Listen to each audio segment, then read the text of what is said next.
बिस्मिल्लाहिर्रहमानिर्रहीम। अस्सलाम वालेकुम।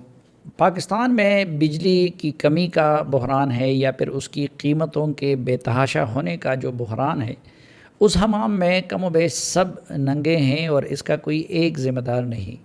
माशाअल्लाह इस कौमी जुर्म में सब ने अपना अपना हिस्सा डाला।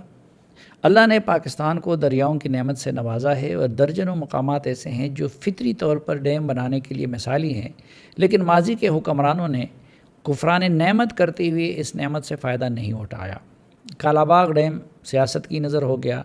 दासू और मोहम्मद डैम की तामीर में गैर मामूली ताख़ीर हुई। जनरल ज़िया का दौर डैम बनाने के लिए मुनासिब तरीन दौर था, क्योंकि अफ़गान जंग की वजह से अमरीकी डॉलर भी आ रहे थे, लेकिन वो भी कोई डैम नहीं बना सके। फिर ये मौका जनरल परवेज़ मुशर्रफ के पास था, लेकिन डैम बनाना तो दरकिनार, वो मुल्क को ऐसी हालत में छोड़ गए कि तवानाई का शदीद बहरान था। बेनज़ीर भुट्टो साहबा ने ये ज़्यादती की कि IPPs के साथ महंगे मुआहदे किए, और आज बिजली के महंगे होने की एक बुनियादी वजह ये IPPs है। इन मुआहदों में IPPs के मालिकान को नवाजने के लिए ये तय पाया कि अदायगी डॉलरों में होगी। जूँ जूँ डॉलर की शरह रुपए के मुकाबले में बुलंद होती है, बिजली भी महंगी होती जाती है उस रफ्तार से। इन मुआहदों में ये ज़ालिमाना शर्त भी है कि हुकूमत को ज़रूरत हो या ना हो, लेकिन IPPs से उसकी बिजली ख़रीदी जाएगी। इन मुआहदों की वजह से IPPs के मालिकान ने खरबों रुपए कमाए और कमा रहे हैं, जबकि गरीब के लिए बिजली की बिल मौत का परवाना बनता जा रहा है। इसके बरक्स अगर डैम बनाने में प्राइवेट सेक्टर को लाया जाता तो आज न सिर्फ सस्ती बिजली मैसर होती, बल्कि समंदर में गिर कर ज़ाया होने वाले पानी को ज़राअत के लिए भी इस्तेमाल किया जाता। मुस्लिम लीग नून की हुकूमत ने सड़कों के इंफ्रास्ट्रक्चर पर तवज्जो तो दी, लेकिन IPPs के मसले का हल निकाल कर डैम बनाने पर तवज्जो नहीं दी। लीगी हुकूमत ने CPEC के तहत जो प्लांट लगाए वो तेल से चलने वाले IPP की तरह महंगे तो नहीं, लेकिन कोयले से चलने की वजह से वो भी पानी या विंड के मुकाबले में बहुत महंगी बिजली पैदा करते हैं। इमरान खान न्याज़ी ने 300 छोटे डैम बनाने का दावा किया था, लेकिन 3 भी ना बना सके। यूं इस गुनाह में सब शरीक है। अब जब हम महंगी बिजली पैदा कर रहे हैं तो इसके बिलों की वसूली के सिलसिले में हसासियत और शफाफियत का मुज़ाहरा होना चाहिए था, लेकिन यहाँ पर हमारे खैबर पख्तूनख्वा और बलूचिस्तान तो क्या, कराची जैसे शहर में भी बिजली चोरी का रुझान ज़ोरों पर है। ये काम न सिर्फ मुताल्लिक़ा महकमे के एहलकारों की नाअहली और सरपरस्ती की वजह से हो रहा है, बल्कि चोरी के इस कमी को बिल देने वाले सारिफीन के खाते में डाल दिया जाता है। दुनिया के हर मुहज़्ज़ब मुल्क में सहूलत पिसे हुए तबके को दी जाती है, लेकिन यहाँ पर अशराफिया को जिस तरह दूसरे तरीक़ों से नवाजा जाता है, वहाँ बिजली के बिलों की मद में भी उनको नवाजा जाता है। यहाँ पर आला सरकारी अफसरान, जजेस, जर्नलों और वाबला मुलाजिमीन को कई हज़ार यूनिट बिजली मुफ्त फराहम की जाती है, जो बिल की अदायगी का खौफ ना होने की वजह से बेदरेग बिजली का इस्तेमाल करते हैं। मैंने इस मुल्क में ऐसे घर भी देखे हैं जहाँ रोटी पकाने के तंदूरों में भी बिजली के हीटर इस्तेमाल किए जाते हैं। आखिरी जुल्म IMF के साथ मुआहदे करने वाले इमरान खान और शहबाज शरीफ के वज़राए ख़जाना ने किया, जिन्होंने IMF के साथ ये शर्त मान ली कि बिजली की मद में सब्सिडी नहीं दी जाएगी और हर माह इस शरह के हिसाब के साथ बिजली के बिलों में टैक्स लगाकर मतलूबा वसूली की जाएगी।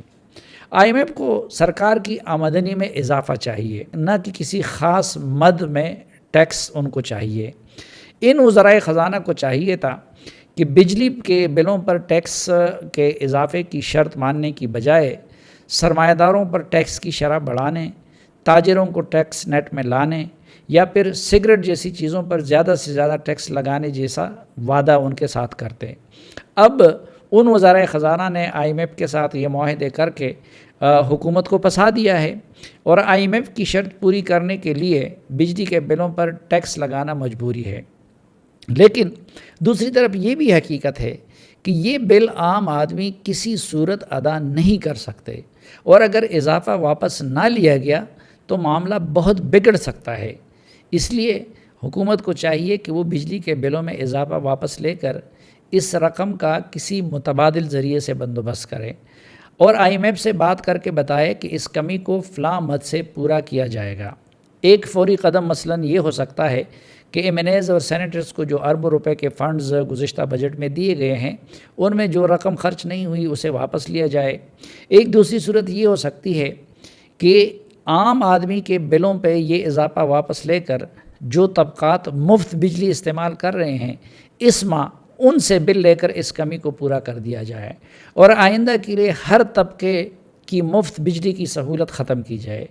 مستقل حل کے لیے بجلی کے استعمال میں کمی کے اقدامات بھی اٹھانے چاہیے، جن میں پہلا کام یہ ہو سکتا ہے کہ سرکاری اسپتالوں کے علاوہ وزیراعظم ہاؤس سمیت تمام سرکاری دفاتر میں ایئر کنڈیشن کے استعمال پر پابندی لگائی جائے۔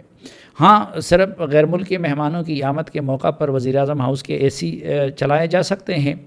اس ملک کا عام شہری تھپتی دھوپ میں کام کرتے ہیں یا پھر تندور جیسے گرم عمارتوں پر مزدوری کر کے پسینہ بہاتے ہیں اور گھر آ کر انہیں بجلی کا ایسا بل تمایا جاتا ہے کہ ان کی پوری ماہانہ آمدنی سے وہ زیادہ ہوتا ہے۔ ان حالات میں اگر ہمارا حکمران طبقہ کمرے کے اندر پنکھے کے ساتھ گزارا کرے تو وہ کوئی مر نہیں جائیں گے۔ جب عوام کو یہ پیغام جائے گا کہ ان کی تکلیف کے ساتھ ساتھ حکمران بھی کسی حد تک تکلیف برداشت کر رہے ہیں تو ان کا غصہ کم ہوگا۔